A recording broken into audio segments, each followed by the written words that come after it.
ద్వితీయోపదేశకాండము మొదటి అధ్యాయము.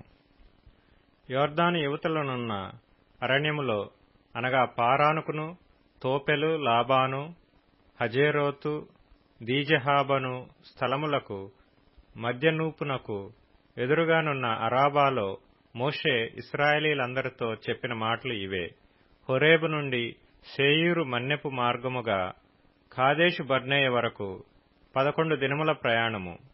హెష్బోనులో నివసించిన అమోరీయుల రాజైన సీహోనును, అష్తారోతులో నివసించిన బాషాను రాజైన ఓగును ఎద్రెయీలో హతము చేసిన తరువాత 40వ సంవత్సరములో 11వ నెల మొదటి తేదీని మోషే ఇశ్రాయేలీయులకు బోధించుటకై యెహోవా తనకాజ్ఞాపించినదంతయు వారితో చెప్పెను. యొర్దాను యువతలనున్న మోయాబు దేశమున మోషే ఈ ధర్మశాస్త్రమును ప్రకటింప మొదలుపెట్టి ఇట్లనెను.